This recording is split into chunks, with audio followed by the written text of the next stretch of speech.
جی آج کافی ساری, اور میں کوشش کرتی ہوں کہ زیادہ سے زیادہ خبریں اس ویلاگ میں آ جائیں, اور پھر جو رہ جائیں گی وہ ہم پھر اگلے ویلاگ میں ڈسکس کر لیں گے. لیکن خبریں ہیں ایک دو بڑی امپورٹنٹ. سب سے پہلے تو آپ کو بتاتے ہیں کہ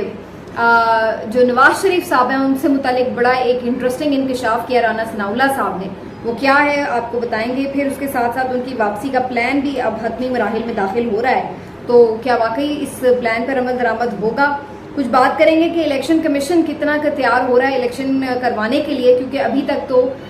نہ صرف کوئی ڈیٹ نہیں اناؤنس کی گئی بلکہ کوئی کسی قسم کا ایسے لگ نہیں رہا ہے کہ وہ متحرک بھی ہے کسی کام کو کرنے کے لیے. تو کیا وہاں پر چل رہا ہے وہ آپ کو بتائیں گے. عمران خان صاحب کی واپسی ہوئی ہے, کہاں پر واپسی ہوئی ہے, یہ بھی بڑی ایک انٹرسٹنگ سٹوری ہے جس کا کچھ حصہ تو آپ جان چکے ہیں اور کچھ حصہ جو ہے باقی کا وہ میں آپ کو بتا دیتی ہوں. آپ سے ریکویسٹ ہے کہ اگر چینل کو آپ نے ابھی تک سبسکرائب نہیں کیا تو سبسکرائب کر لیں. اچھا جی, یہیں سے سٹارٹ کر لیتے ہیں. بڑی انٹرسٹنگ سٹوری ہے جی عمران خان صاحب کی واپسی کی, اور یہ واپسی ہوئی ہے ان کی ویڈیو میں, اور یہ ویڈیو ہے وہ تاریخی ویڈیو جو کہ پی سی بی نے بنائی تھی اور جس کے اوپر پھر ایک طوفان اٹھا تنقید کا, کیونکہ اس میں دی لیجنڈ عمران خان غائب تھے. 92 ورلڈ کپ کی تصویریں لگائی ہوئی ہیں لیکن اس میں عمران خان کی تصویر کو جان بوجھ کر دانستن مائنس کیا گیا تھا, اور اس کی وجہ آپ سب کو معلوم ہے کہ جو ایک اس وقت پولیٹیکل رائیولری ہے اس کی کا نتیجہ ہے یہ کہ عمران خان کو اس میں سے نکالا گیا تھا. تو یہ بہت ہی شرمناک حرکت تھی, گھٹیا حرکت تھی, افسوسناک حرکت تھی, قابل مذمت حرکت تھی, کیونکہ آپ اپنے ہیروز کو کبھی بھی اس طرح سے فراموش نہیں کر سکتے. کسی کا جو کریڈٹ کسی ایک خاص شعبے میں ہے وہ آپ اسے چھین نہیں سکتے. اور سب نے ہی اس کے اوپر نہ صرف پاکستان کے اندر بلکہ پاکستان سے باہر بھی تنقید کی. نہ صرف عمران خان کے حامیوں نے تنقید کی بلکہ کچھ تو عمران خان مخالف لوگوں نے بھی تنقید کر دی کہ کچھ شرم ہوتی ہے, کچھ حیا ہوتی ہے, لیکن ان لوگوں کے پاس وہ بھی نہیں ہوتی ہے. ایسی صورتحال نظر آئی. تو پھر اس کے بعد ایک اوور آل ہم نے دیکھا کہ جب امپیکٹ بنا اس چیز کا اور اس کے اوپر تھوڑی سی شرم آئی, تو پھر اس کے بعد یہ کام کیا گیا کہ ایک اپولوجیٹک سا نہ صرف یہ کہ میسج جاری کیا گیا کہ جی چونکہ پچھلی ویڈیو ذرا تھوڑی طویل ہو گئی تھی تو ہم نے اس کو ایڈٹ کر کے اس کا ذرا ایک شارٹ ورژن جو تھا وہ جاری کیا تھا, تو اب آپ کو ہم اس کا ایک کمپلیٹ ورژن دکھا رہے ہیں. اور اس کے اندر پھر عمران خان صاحب کی جو ویژولز ہیں, شارٹس ہیں 92 ورلڈ کپ تھامے ہوئے, وہ بھی انہوں نے اس میں لگا دیے. تو یہ تو ہو گیا کام کہ کم از کم ایک تنقید اور پریشر جب بنتا ہے تو پھر اس کے بعد کچھ نہ کچھ اس کا اثر کہیں نہ کہیں ضرور ہوتا ہے. اصل بات یہ ہے کہ آپ کو صحیح طور پر آواز اٹھانے کا طریقہ آنا چاہیے. اصل چیز یہ ہے, تو آواز کہیں پر بھی آپ اٹھاتے رہیں اس کا کہیں نہ کہیں کوئی نہ کوئی امپیکٹ ضرور ہو رہا ہوتا ہے. اور اس کا ایک انٹرسٹنگ جو افسوسناک پہلو مزید بھی نظر آیا وہ یہ کہ وسیم اکرم صاحب, جو کہ میں سمجھتی ہوں کہ پاکستان کی ہسٹری میں ایسا بالر نہیں پاکستان کو دوبارہ ملا جو وسیم اکرم بالر ہے. بہت زیادہ ان کی بھی ظاہر ہے سروسز رہی ہیں پاکستان کے لیے, لیکن بہرحال انہوں نے بھی عمران خان کی جو ویڈیو مائنس تھی اس میں پورے کلپ میں اس پہ تنقید کی تھی, اور انہوں نے کہا کہ بھی پولیٹیکل ڈفرینسز اپارٹ جو بھی آپ کے سیاسی اختلافات ہوں, لیکن عمران خان کرکٹ کی ایک لیجنڈ ہے اور اس نے ایک ڈائریکشن دی پاکستان کرکٹ کو, آپ کیسے اس کو مائنس کر سکتے ہیں. اور انہوں نے اس پر جب تنقید کی تو بڑی انٹرسٹنگ سچویشن یہ ہوئی کہ جو انہوں نے اب ویڈیو کلپ جاری کیا اس میں وسیم اکرم کو مائنس کر دیا, یعنی وسیم اکرم کے کلپ کاٹ کر اب عمران خان کے کلپ لگا دیا. تو ایسے لگ رہا ہے کہ کوئی یہ میسج دیا گیا ہے کہ جناب اچھا جی آپ کو زیادہ تکلیف ہو رہی تھی عمران خان کے باہر ہونے کی, تو یہ لیں پھر ہم آپ کو باہر کر دیتے ہیں اور عمران خان کو اندر کر دیتے ہیں. تو یہ اب نیا جو ہے انہوں نے کارنامہ اس ویڈیو میں کیا ہے. لیکن جو اس کی ایون انہوں نے توجیہ پیش کی وہ انتہائی فضول توجیہ ہے جس کو کوئی بھی نہیں مان سکتا. ایسا ہو نہیں سکتا کہ آپ کوئی ایسا کھلاڑی ہو نا کہ جس کی کوئی بہت زیادہ لائم لائٹ میں نہ رہا ہو تو چلیں آپ کہہ لیں کہ جی آپ مس ہو گیا. مطلب یہ کیسے ہو سکتا ہے کہ 92 کے آپ سارے کھلاڑیوں کی تصویریں لگا رہے ہیں اور آپ کہیں کہ جی وہ مس ہو گیا. تو یہ ایسی کوئی حرکت نہیں ہے غیر دانستہ. یہ تو بالکل ایسے ہی ہے کہ آپ آسمان کی تصویر بنا رہے ہیں اور اس میں آپ کہیں کہ جی سورج مس ہو گیا ہے, یا آپ کہیں کہ جی چاند مس ہو گیا اور ستارے صرف آپ نے بنا دیے ہیں. تو یہ اس طرح کی کوئی حرکت ہو سکتی ہے؟ پاسبل نہیں ہے کہ آپ عمران خان کو بھول کر مس کر کے اور باقی جو ہے کرکٹ ہسٹری کو پاکستان کی اس کو کسی بھی کلپ میں ایلوبریٹ کر دیں. تو بہرحال best of luck to Wasim Akram صاحب. اب وہ مائنس ہو گئے ہیں لیکن یہ بھی خیر نہیں ہونا چاہیے. وہ بھی بہت بڑے ایک سٹار ہیں پاکستان کرکٹ کے اور ان کا بھی کہیں نہ کہیں پریزنس ضرور شو ہونی چاہیے. اور اب لگتا ہے کہ اب اس کو بھی کاؤنٹر کرنے کے لیے کوئی سوشل میڈیا پر امپیکٹ بنانا پڑے گا. اچھا ایک تو یہ بہرحال ہوا ہے، اور اس کے بعد پھر آگے واپسی کی بات چل رہی ہے، تو بتا دیں کہ جی کیا نواز شریف صاحب کی بھی واپسی ہو رہی ہے یا نہیں. نواز شریف صاحب کی واپسی سے متعلق شہباز شریف صاحب نے کہا تھا کہ وہ سپٹمبر کے مڈ میں آ جائیں گے، اور سب کو معلوم ہے کہ سپٹمبر مڈ کی بات اس لیے کی جا رہی ہے کیونکہ چیف جسٹس عمر عطا بندیال صاحب جا چکے ہوں گے اور نئے چیف جسٹس حلف اٹھا چکے ہوں گے، اور ان لوگوں کا خیال یہ ہے کہ چیف جسٹس عمر عطا بندیال صاحب کوئی قدغن لگا سکتے تھے نواز شریف کے فیصلوں کے حوالے سے، انہیں وہ ریلیف دینے میں کوئی آڑے آ سکتے تھے، تو لہٰذا ان کے جانے کا انتظار کیا گیا ہے، اور اب چونکہ ان کا ٹینیور پورا ہو رہا ہے تو اب نواز شریف صاحب کی واپسی کو حتمی شکل دی جا رہی ہے. اس سلسلے میں رانا ثناء اللہ صاحب نے ایکسپریس کی ٹی وی پروگرام میں بات کرتے ہوئے ایک بڑی ہی متنازع قسم کی سٹیٹمنٹ دی ہے، اور وہ کہہ رہے ہیں کہ جناب نواز شریف کی واپسی کے حوالے سے تمام جو رسک ہے وہ زیرو رسک ہو چکا ہے، یعنی اب کوئی رسک باقی نہیں رہ گیا، اور انہوں نے کہا کہ ہمیں گارنٹی دی جا چکی ہے، ہمیں گارنٹی مل چکی ہے عدلیہ کی طرف سے بھی، اور اسٹیبلشمنٹ کا انہوں نے نام نہیں لیا لیکن ان کا اشارہ اسی طرف تھا، کیونکہ جب اس پر بات بھی کی اینکر نے تو انہوں نے انٹرپٹ کر کے اس سے کہا کہ ہاں جی آپ جس طرف آپ اشارہ کر رہی ہیں ادھر سے بھی ہمیں گارنٹی مل چکی ہے. تو عدلیہ اور اسٹیبلشمنٹ سے ہمیں گارنٹی مل چکی ہے، اور اب نواز شریف صاحب کی واپسی میں زیرو رسک ہے، اس لیے وہ واپس آ جائیں گے اور آ کر انتخابی مہم کو لیڈ کریں گے. اس سلسلے میں جو حتمی شکل دی جا رہی انتظامات کو کہا یہ جا رہا ہے کہ لاہور ایئرپورٹ پر اتریں گے، اور پھر اس کے بعد قانونی معاملات سے جب انہیں بالکل پوتر کر دیا جائے گا نہلا دھلا کے، تو پھر اس کے بعد ایک شاندار افتتاحی ان کا جلسہ بھی ہوگا، لانچنگ تقریب ہوگی پریڈ گراؤنڈ میں، جہاں پر وہ پھر ایک بڑے اجتماع سے خطاب کر کے ری لانچ ہوں گے سیاسی میدان میں. تو یہ ان کی پلاننگ نظر آ رہی ہے، اور اس کے لیے اس سے پہلے ظاہر ہے تھوڑا ماحول وغیرہ بنانا شروع کر دیں گی مریم نواز بھی اور دیگر لوگ بھی. اب اس میں ہے کیا؟ اس میں سب سے پہلی بات یہ کہ آپ یہ اندازہ لگائیں کہ ہمارے منہ کے اوپر، ہمارے سسٹم کے منہ کے اوپر ایک تماچا ہے، یہ ہمارے نظام انصاف اور قانون کے اوپر ایک تماچا ہے کہ یعنی آپ کا ایک ایکس منسٹر بیٹھ کر یہ بات کہہ رہا ہے کہ ہماری تو سیٹلمنٹ ہو گئی ہے، یعنی قانون، انصاف، دلائل، بحث، مباحثے، سماعتیں، یعنی یہ تمام چیزیں کوئی حیثیت نہیں رکھتی ہیں. حیثیت رکھتی ہے تو وہ ڈیل، وہ آپ کے معاملات جو آپ عدلیہ اور اسٹیبلشمنٹ کے ساتھ طے کر لیں تو پھر اس کے بعد آپ کے لیے سب کچھ اچھا ہے. یہ آپ بیسکلی میسج دے رہے ہیں. آپ اس بات پہ اسٹیمپ لگا رہے ہیں کہ ہمارے ملک میں دو قانون ہیں، اور وہ دو قانون غریب کے لیے اور طرح ٹریٹ کرتا ہے، امیر کے لیے اور طرح ٹریٹ کرتا ہے. اسٹیبلشمنٹ کے حامی لوگوں کے لیے اور طرح ٹریٹ کرتا ہے، اور اسٹیبلشمنٹ کے مخالف سیاستدان کے لیے اور طرح ٹریٹ کرتا ہے. آپ یہ بیسیکلی بتا رہے ہیں. اور جس طرح سے شریف فیملی کو ٹریٹ کرتا ہے وہ تو پھر انپریسیڈنٹڈ ہے. وہ تو پھر آپ اسٹیبلشمنٹ کے جب یہ ایون نام نہاد مخالف بھی بنے ہوتے ہیں تو اس وقت بھی ان کو کہیں نہ کہیں وہ سسٹم سپورٹ کر رہا ہوتا ہے.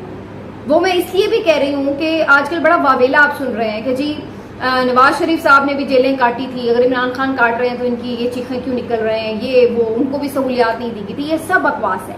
ربش بات ہے بالکل. آپ اس وقت کے اخبارات نکال کر ان کی کٹنگز دیکھ لیں، ان اخبارات میں ڈیٹیلز آپ پڑھ لیں تو آپ کو پتہ چل جاتا ہے کہ جو ایون میں نے پہلے دن کا جو اخبار دیکھا، پہلے دن کا اخبار نواز شریف صاحب نے جو پہلی رات جیل میں گزاری اس دن کے اخبار کی میں بات بتا رہی ہوں آپ کو، اس تک میں یہ سٹیٹڈ تھا کہ جی میاں صاحب سے ان کی فیملی سے ملاقات کرائی گئی، ان کو ایئر کولر دے دیا گیا ہے، ان کے پاس ایک بیڈ ہے، ایک میٹرس ہے، ان کے پاس پینے کا صاف پانی مہیا ہے، ان کو کھانا بھی فراہم کر دیا گیا ہے، اور ان کے لیے جو یعنی واش روم ہے وہ بھی کافی مناسب ہے. یہ اس کی پہلے دن کی میں آپ کو خبر پڑھ کے بتا رہی ہوں، ٹھیک ہے نا. اور اس کے بعد چند دن کے بعد کی جو خبر تھی وہ یہ تھی کہ جناب ان کو باقاعدہ اب ایک اور بہتر کمرے میں ٹرانسفر کر دیا گیا ہے، جہاں پر ان کے پاس ٹیبل، کرسی، میز، یہ وہ اخبار، ٹی وی، 21 انچ کا ٹی وی بھی فراہم تھا، اور یہ واش روم بھی قدرے اپ گریڈڈ تھا، اور یہ وہ، اور باقاعدہ ایک پراپر بیڈ وغیرہ، ایک پراپر ایک نارمل روم جو ہوتا ہے وہ ان کو میسر کر دیا گیا تھا جیل میں، ٹھیک ہے. اور اس کے بعد کی کہانیاں تو پھر ایکسٹرا آرڈنری ہیں نا، کہ جس میں آپ دیکھتے ہیں کہ جی کبھی وہ بیمار ہو جاتے ہیں تو کئی مہینے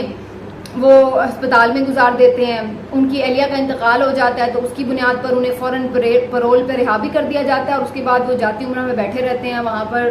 کتنے دن وہ گزار دیتے ہیں.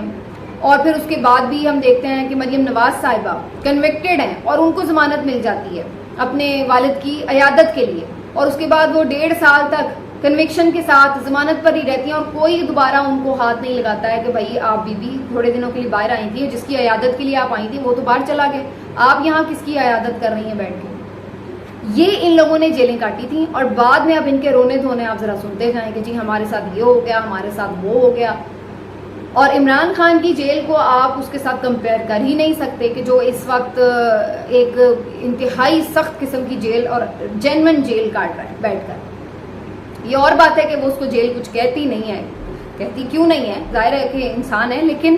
میں اس پوائنٹ آف ویو سے بات کر رہی ہوں کہ جو اس کا ایک اسٹیمنا ہے، جو اس کی ایک اسپورٹس مین اسپرٹ ہے اور جو اس کی ایک ٹریننگ ہے، جو اس نے ساری زندگی میدان میں گزاری ہے، اس کو گرمی سردی تو کچھ کہتی نہیں، سارا دن پسینے میں شرابور رہتے ہیں کھلاڑی جو ٹریننگ کرتے ہیں، جو میدان میں اترے ہوئے ہوتے ہیں، جو میچ کھیل رہے ہوتے ہیں، تو ان کو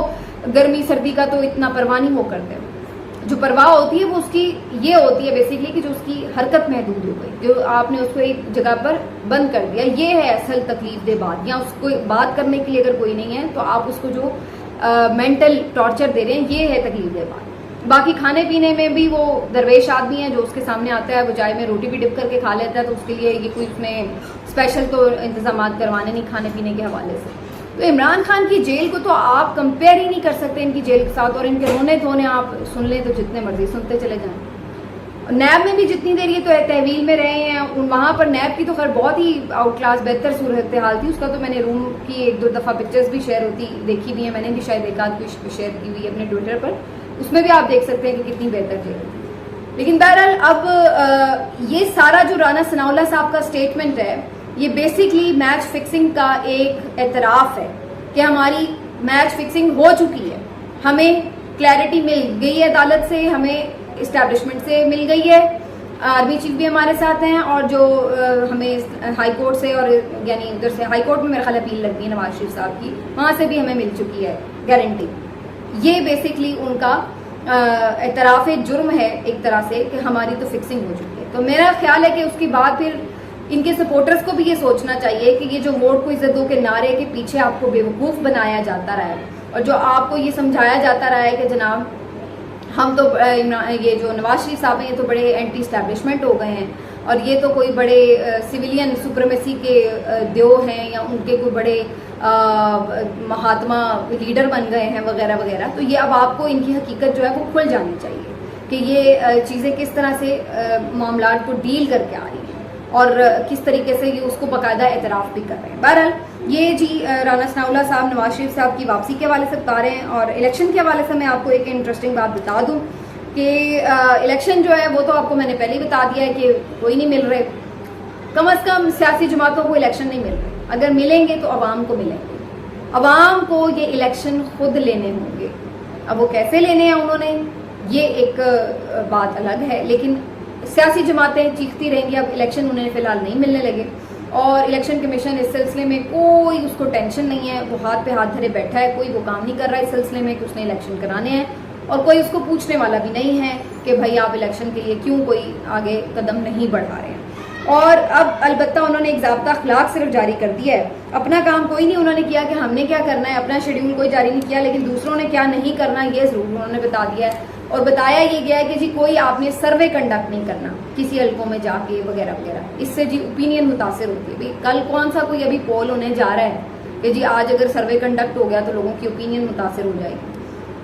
تو یہ ایک انتہائی فضول قسم کی مذہقہ خیز پابندی، ابھی تو نام نشان نہیں ہے الیکشن کا اور پابندیاں آپ نے لگانی شروع کر دی ہیں. تو بیسکلی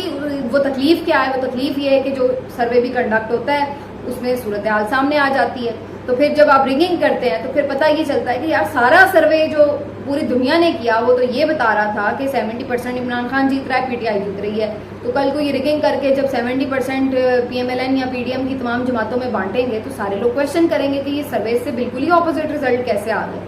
تو یہ سرویز جو ہیں ان کو بند کر دیا گیا. لیکن فیصل وابڈا صاحب جو خود ساختہ طور پر آج کل فوج کے ترجمان بنے ہوئے ہیں، انہوں نے یہ بات بتائی ہے کہ جی فوج نے بھی ایک سروے کنڈکٹ کیا ہے اور اس سروے میں بھی ایون 52% جو ہے وہ پی ٹی آئی کے حق میں پنجاب کے عوام کی رائے آئی ہے. یہ پنجاب میں سروے کنڈکٹ ہوا ہے اور 52% جو ہے پنجاب کے حق میں رائے دے رہے ہیں. تو یہ سوچنے اور سننے کے بعد تو بالکل بھی آپ بھول جائیں کہ الیکشن ہوگا. تو میں پھر اس کے بعد یہ سوچ رہی تھی کہ ایک طرح سے اچھا ہی ہوا ہے کہ الیکشن کمیشن نے سرویز پر پابندی لگا دی ہے، کیونکہ نہ سروے آئیں گے نہ کسی کو ڈرائیں گے، کیونکہ جب سروے آتے ہیں ان کے رزلٹ آتے ہیں تو پھر وہ لوگوں کو ڈراتے ہیں کہ جو عوام ہے وہ تو عمران خان کے ساتھ، عمران خان تو واپس آ جائے گا، تو پھر یہ الیکشن کرانے کی جرت ہی نہیں کر پاتے. یہی وجہ ہے کہ پچھلے 1.5 سال میں الیکشن ہی نہیں ہو پا رہے.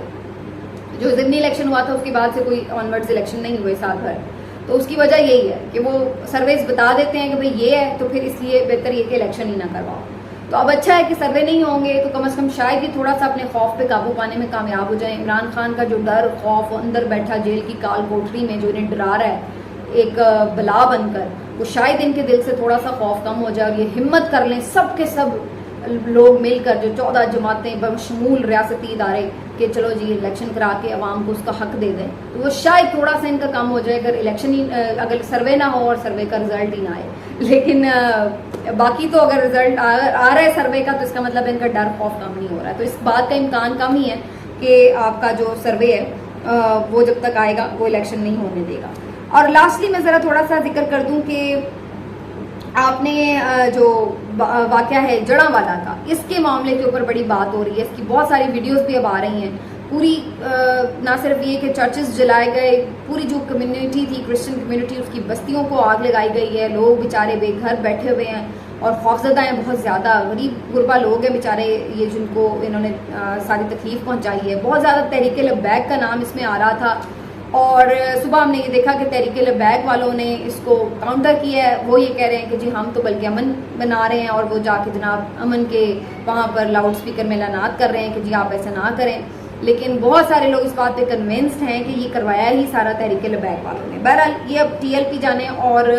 قانون نافذ کرنے والے ادارے جانے کہ انہوں نے ان کو کلین چٹ دینی ہے یا کیا کرنا ہے. لیکن سوال یہاں پر یہ کہ ریاستی ادارے ہیں کہاں پہ، پولیس کیوں نظر نہیں آئی؟ اب کافی سارے فوٹیجز منظر عام پر آ چکے ہیں جس میں دیکھا جا سکتا ہے کہ یا تو پولیس وہاں پر موجود ہی نہیں ہے جہاں پر یہ جو موب تھا سارا یہ ساری شرپسندی کر رہا تھا، اور اگر موجود تھی تو وہ صرف خاموش تماشائی بنی دیکھتی رہی ہے، کسی نے انہیں روکنے کی کوشش نہیں کی.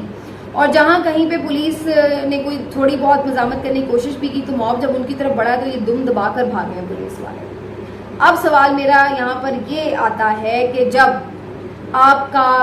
ریڈ مارنا ہے پی ٹی آئی کے اوپر، جب ان کے آپ نے کارکنان کی بینڈ بجانی ہے تو آپ کے پولیس والے کس طریقے سے ریئیکٹ کر رہے ہوتے ہیں آپ دیکھیں. اور جہاں پر وہ شرپسندی کر رہے ہیں، بے گناہ لوگوں کے گھر جلا رہے ہیں، وہاں پر انہیں یہ روکنے والی نہیں ہے پولیس، وہاں پر یہ دم دبا کر بھاگتی ہے. اور اسی طریقے سے یہ بھی سوال آتا ہے، اس سے یہ پتہ چلتا ہے نا پھر کہ جب 9 مئی ہوا تھا اسی وقت بھی پولیس غائب تھی، کل بھی یہ ہو رہا تھا تو پولیس غائب تھی. تو پھر جب اصل میں واقعات ہو رہے ہوتے ہیں تو پولیس غائب ہوتی ہے، اور بعد میں صرف ریئیکشن دینے کے لیے، لوگوں کو ڈرانے دھمکانے کے لیے، ان کو پھنسانے کے لیے پولیس جو ہے وہ آپ کو بہت ایکٹیو نظر آتا ہے. تو یہ بھی ایک انفارچونیٹ حقائق ہے ہماری پاکستان کے اس وقت اداروں کے اور پولیس کے اوپر. تو میں نے لاسٹ ٹائم بھی جو بات کی تھی اپنے ویلاگ میں کہ یہ تو پوری اوور ہالنگ کی ضرورت ہے. ان کو میرا خیال ہے کہ پورے سسٹم کو یہاں پر آپ کو ری سیٹ کرنا پڑے گا، اس کو ری بوٹ کرنا پڑے گا. یہ پاسبل نہیں ہے کہ اس قسم کی گھٹیا پولیس کے ساتھ جو ہے وہ آپ آگے ملک چلا سکیں، سروائیو کر سکیں. ملتے ہیں اگلے ویلاگ میں، اپنا خیال رکھیں.